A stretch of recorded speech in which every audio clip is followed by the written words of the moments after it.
Hi friends, എല്ലാവർക്കും ഞങ്ങളുടെ പുതിയൊരു വീഡിയോയിലേക്ക് സ്വാഗതം. നിങ്ങളെല്ലാവരും വീട്ടിൽ സുഖമായിരിക്കുന്നുവെന്ന് വിശ്വസിക്കുന്നു. ഞാൻ ഇന്ന് വളരെ ടേസ്റ്റുള്ള ഒരു നോൺ വെജ് വിഭവമായിട്ടാണ് നിങ്ങളുടെ മുന്നിലേക്ക് വന്നിരിക്കുന്നത്. മറ്റൊന്നുമല്ല, മീൻ പീര. എല്ലാവരും കഴിച്ചിട്ടുള്ള ഒരു റെസിപ്പിയാണിത്. അപ്പോൾ ഈ ഒരു വെറൈറ്റി ടേസ്റ്റിൽ നിങ്ങളൊന്ന് വീട്ടിലൊന്ന് ട്രൈ ചെയ്ത് നോക്കണം. എല്ലാവർക്കും ഇഷ്ടമാവുമെന്നുള്ളത് ഉറപ്പാണ്. ആദ്യമായിട്ടാണ് എൻ്റെ ചാനൽ കാണുന്നതെങ്കിൽ സബ്സ്ക്രൈബ് ചെയ്യുക, കൂടെയുള്ള ബെൽ ബട്ടണും കൂടി ഒന്ന് ക്ലിക്ക് ചെയ്യുക. നിങ്ങളുടെ സപ്പോർട്ടാണ് എനിക്ക് പുതിയ വീഡിയോകൾ ഇടാനുള്ള പ്രചോദനം. അപ്പോൾ മീൻ പീരയുടെ റെസിപ്പിയിലേക്ക് പോകാം.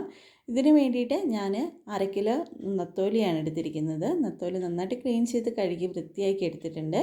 ഏത് മീൻ വേണമെങ്കിലും നമുക്ക് മീൻ പീരയ്ക്ക് വേണ്ടിയിട്ട് ഉപയോഗിക്കാം. പക്ഷേ കുറച്ചും കൂടി എനിക്ക് നല്ലതായിട്ട് തോന്നിയത് നത്തോലി തന്നെയാണ്. അപ്പോൾ നമ്മൾ തേങ്ങ അരച്ചിട്ടാണ് ഈ റെസിപ്പി ഉണ്ടാക്കുന്നത്. അപ്പോൾ ഞാൻ ഒരു അരമുറി തേങ്ങ ചിരണ്ടി എടുക്കുന്നുണ്ട്. ഇപ്പോൾ നമ്മൾ തേങ്ങയെല്ലാം ചിരണ്ടി എടുത്ത് മാറ്റി വെച്ചിട്ടുണ്ട്. ഇനി ഇതിലേക്ക് വേണ്ട കൂട്ടുകൾ എന്തൊക്കെയാണെന്ന് നോക്കാം. ഒരു ചെറിയ 2 കഷ്ണം ഇഞ്ചി എടുത്തിട്ടുണ്ട്. ഒരു 8 അല്ലി വെളുത്തുള്ളി എടുത്തിട്ടുണ്ട്. അപ്പോൾ ഇഞ്ചിയുടെ ടേസ്റ്റൊക്കെ കുറച്ച് മുന്നിട്ട് നിൽക്കുന്നത് വളരെ നല്ലതായിട്ട് എനിക്ക് തോന്നിയിട്ടുണ്ട്. അതുപോലെ ഒരു 8-10 ചെറിയുള്ളി എടുത്തിട്ടുണ്ട്. എരിവിന് ആവശ്യമായിട്ടുള്ള മുളക്, ഞാനിവിടെ കാന്താരി മുളകാണ് എടുത്തിരിക്കുന്നത്. കാന്താരി മുളക് എടുക്കുന്നതാണ് കുറച്ചും കൂടി നമ്മുടെ മീൻ പീരയ്ക്ക് ടേസ്റ്റ് കൂട്ടുന്നത്. അപ്പോൾ കാന്താരി മുളകുള്ളവർ അത് തന്നെ എടുക്കാൻ ശ്രമിക്കുക. ഒരു കുറച്ച് കറിവേപ്പില കൂടി ചേർത്ത് കൊടുക്കാം. അപ്പം ഇത്രയും കൂട്ടുകളാണ് നമുക്ക് ഒതുക്കിയെടുക്കേണ്ടത്. അപ്പം നമുക്കിത് ഒരു മിക്സിയുടെ ജാറിലേക്ക് മാറ്റാം. ഇപ്പം നമ്മൾ അരച്ചെടുക്കുമ്പോൾ ഒരുപാട് ഫൈൻ പേസ്റ്റ് പോലെ നമ്മൾ അരച്ചെടുക്കില്ല. ജസ്റ്റ് ഒന്ന് ഒതുക്കിയെടുത്താൽ മതി, ക്രഷ് ചെയ്തെടുത്താൽ മതി.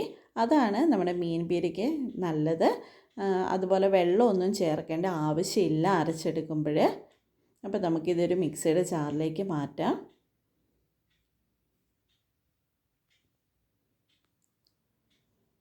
അപ്പോൾ നമ്മൾ മിക്സിയുടെ ജാറിലേക്ക് മൊത്തം മാറ്റിയിട്ടുണ്ട്. ഇനി നമുക്കിത് അടച്ച് വെച്ചിട്ട് ഒന്ന് ജസ്റ്റ് ഒന്ന് ക്രഷ് ചെയ്തെടുക്കാം.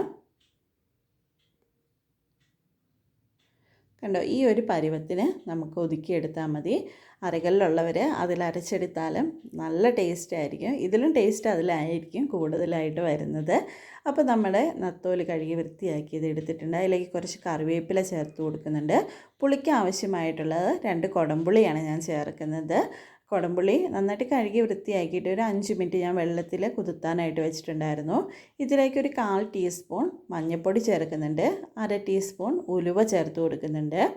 നമുക്കിനി ഒതുക്കി വെച്ച ഈ കൂട്ടുകൂടി ഇതിലേക്ക് ചേർത്ത് കൊടുക്കാം. അങ്ങനെ നമ്മൾ കൂട്ട് പൂർണ്ണമായിട്ട് ചേർത്തിട്ടുണ്ട്. ഇനി ഇത് വേവാൻ ആവശ്യമായിട്ടുള്ള വെള്ളം കൂടി ചേർത്ത് കൊടുക്കാം. ഞാൻ ആ മിക്സി ജസ്റ്റ് ഒന്ന് കഴുകി എടുത്തിട്ടുണ്ട്. ആ വെള്ളമാണ് ഞാൻ ഇതിലേക്ക് ചേർത്തിരിക്കുന്നത്.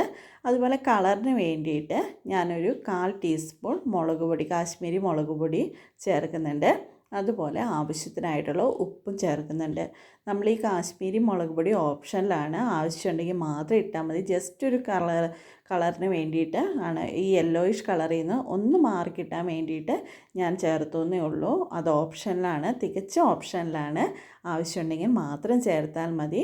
നമ്മൾ എരിവിനായിട്ട് കാന്താരി മുളക് ചേർത്തിട്ടുണ്ട്. ഇത്രയാണ് നമ്മുടെ കൂട്ട്. ഇനി നമുക്കിത് ഫ്ലെയിം കത്തിച്ച് നമുക്ക് അടുപ്പിലേക്ക് മാറ്റാം.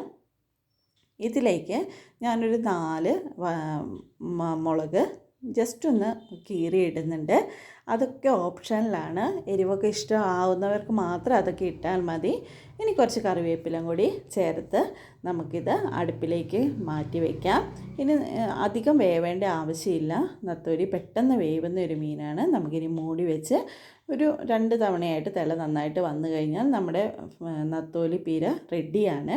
അപ്പോൾ ഇതാ തിളച്ച് വന്ന് തുടങ്ങിയിട്ടുണ്ട്. അപ്പോൾ അധികം സ്പൂണിട്ട് ഇളകാതിരിക്കുന്നതാണ് നല്ലത്. നമുക്ക് ഒന്നുകൂടി മൂടി വെച്ചിട്ട് നന്നായിട്ടൊന്ന് വേവിച്ചെടുക്കാം.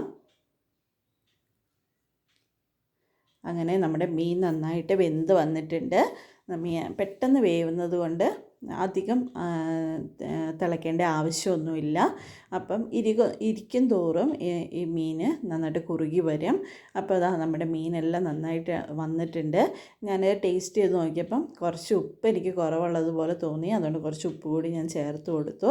നന്നായിട്ടൊന്ന് പയ്യെ, അധികം സ്പൂണിട്ട് ഇളക്കാതിരിക്കുന്നതാണ് നല്ലത്. കാരണം ഒടിഞ്ഞു പോകും മീനുകൾ. പൊടിഞ്ഞു പോകുന്നത് കൊണ്ട് അധികം ഇളക്കാതിരിക്കുന്നതാണ് നല്ലത്. ഒന്ന് ജസ്റ്റ് ഒന്ന് ഇളക്കി കൊടുക്കാം. അപ്പോൾ നമ്മുടെ നത്തോലി മീൻ കറി, മീൻ പീര ഇവിടെ റെഡിയായി വന്നിട്ടുണ്ട്. ഇനി നമുക്ക് ഫ്ലെയിം ഓഫ് ചെയ്യാം.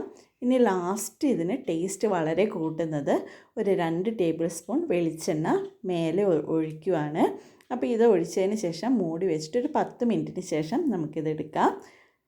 അങ്ങനെ നമ്മുടെ വളരെ ടേസ്റ്റുള്ള നത്തോലി മീൻ കറി ഇവിടെ റെഡി ആയിട്ടുണ്ട്. എല്ലാവരും ഈ രീതിയിലൊന്ന് വീട്ടിൽ ട്രൈ ചെയ്യണം. അതുപോലെ ഈ രീതിയിലാണ് വീട്ടിൽ നിങ്ങൾ ഉണ്ടാക്കുന്നതെങ്കിൽ ഒന്ന് ജസ്റ്റ് കമൻറ്റ് ബോക്സിലൊന്ന് രേഖപ്പെടുത്തണം. അപ്പം ഇത്രയും നേരം വീഡിയോ കണ്ട എല്ലാവർക്കും ഒരുപാട് നന്ദി. അപ്പോൾ ആദ്യമായിട്ടാണ് ഞങ്ങളുടെ ഈ ചാനൽ കാണുന്നതെങ്കിൽ ലൈക്ക് ചെയ്യുക, ഷെയർ ചെയ്യുക, സബ്സ്ക്രൈബ് ചെയ്യുക. അപ്പോൾ നിങ്ങളുടെ സപ്പോർട്ടാണ് എനിക്ക് പുതിയ വീഡിയോകൾ ഇടാനുള്ള പ്രചോദനം ലഭിക്കുന്നത്. അടുത്ത വീഡിയോ ആയിട്ട് വരുന്നത് വരെ ബൈ, ടേക്ക് കെയർ.